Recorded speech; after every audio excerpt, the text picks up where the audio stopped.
Hey, welcome back to Coin Chronicles. This is Bryce. I hope you're doing well.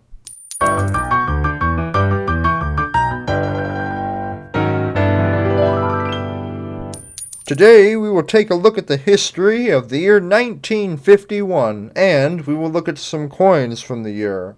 This will include one Franklin half dollar, one Washington quarter, one Roosevelt dime, and one Lincoln wheat cent. We will look at each coin and the important details such as mintage, grading, and inflationary value or purchasing power of the time. First, we will cover the history of the year 1951. In the year 1951, the new United Nations headquarters opens officially in New York City. Nuclear testing at the Nevada test site begins when a 1 kiloton bomb is dropped on Frenchman Flat, Nevada. The Jack in the Box fast food restaurant chain is founded by Robert O. Peterson in San Diego, California. The 22nd Amendment to the U.S. Constitution, which limits presidents to 2 terms, is ratified. In Operation Greenhouse, the first thermonuclear burn is carried out in Eniwetak Atoll in the Marshall Islands. The Great Flood of 1951 reaches the highest point in the northeast Kansas, causing the greatest flood damage to date in the Midwestern United States. Walt Disney's 13th animated feature film, Alice in Wonderland, premieres in London, England. In San Francisco, 48 nations sign a peace treaty with Japan to formally end the Pacific War. The well-known CBS I logo premieres on television for the first time. The sitcom I Love Lucy premiered for the first time on October 15, 1951. U.S. President Truman declares an official end to the war with Germany. And the experimental breeder reactor 1, the world's first nuclear power plant, opens in Idaho. And the first videotape recorder, first commercial computer, the UNIVAC 1, commercial power steering, and superglue are invented. And the songs Cry, Unforgettable, and Too Young are recorded and released. First of all, we'll take a look at the 1951 Franklin half dollar. The 1951 Franklin half dollar has a size of 30.6 millimeters and a weight of 12.5 grams. Its composition is 90% silver and 10% copper. Its designer is John R. Sinek. Its mintage is 16,859,602.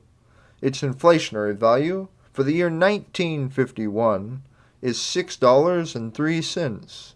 Its numismatic values range from $18 in good condition up to $70 in brilliant uncirculated mint state condition.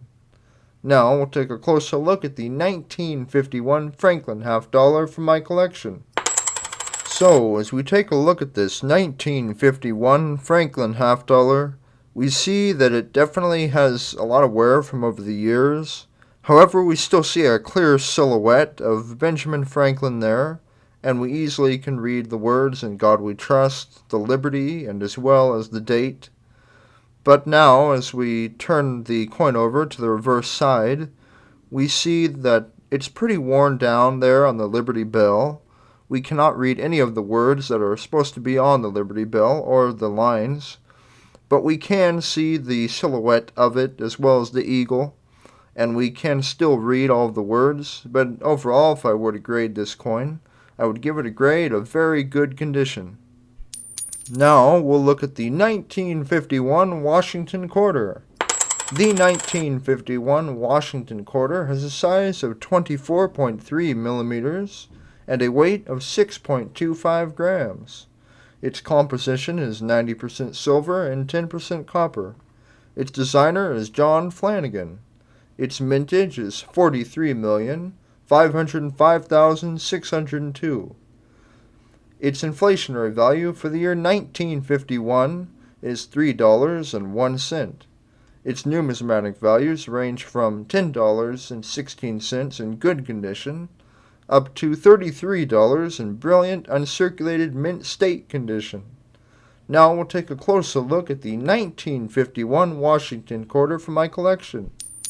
So, as we take a look at this 1951 Washington quarter, we can see it's in pretty fair shape for its age. This obverse side has a nice luster on it. We still see some detail in Washington there and a good silhouette. We can easily read the words and as well as the date. But now, as we turn the coin over to the reverse side, we see that a lot of the details in the breast feathers of the eagle have been worn off. However, there are still some on the wings, and we easily can read all of the words there along the rim. But overall, if I were to grade this coin, I would give it a grade of extremely fine condition. Now we'll look at the 1951 D Roosevelt dime.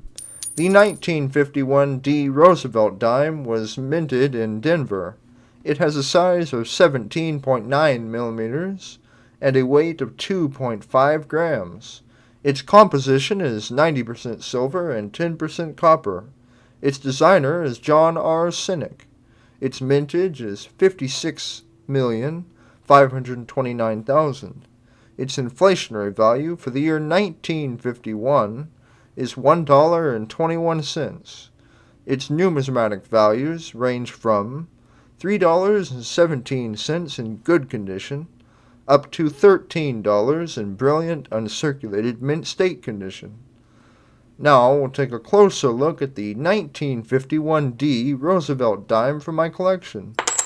So, as we take a look at this 1951 D Roosevelt dime, we can see it's in pretty fair shape. It does have quite a bit of scratches on this obverse side. However, we can still read easily the words "In God We Trust," as well as liberty and the date. And we see a nice silhouette there of Roosevelt. Has a pretty fair luster. But now as we turn to the reverse side, we see that a lot of the details have been worn off of the torch and the shrubs there. However, we can see the D mint mark. There is some toning, probably undesirable, but if I were to grade this coin, I'd give it a grade of extremely fine condition. Now we'll take a look at the 1951 Lincoln Wheat Cent.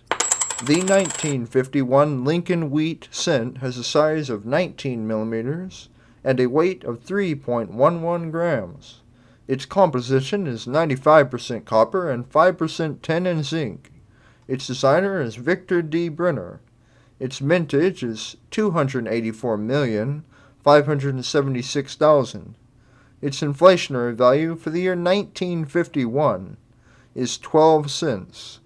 Its numismatic values range from 5 cents in good condition up to $2.33 in brilliant uncirculated mint state condition. Now we'll take a closer look at the 1951 Lincoln Wheat Cent from my collection. So, as we take a look at this 1951 Lincoln Wheat Cent, we can see it still has a little bit of a luster to it. It has a nice outline of the silhouette of Abraham Lincoln. We can still see his bow tie quite clearly as well as his suit.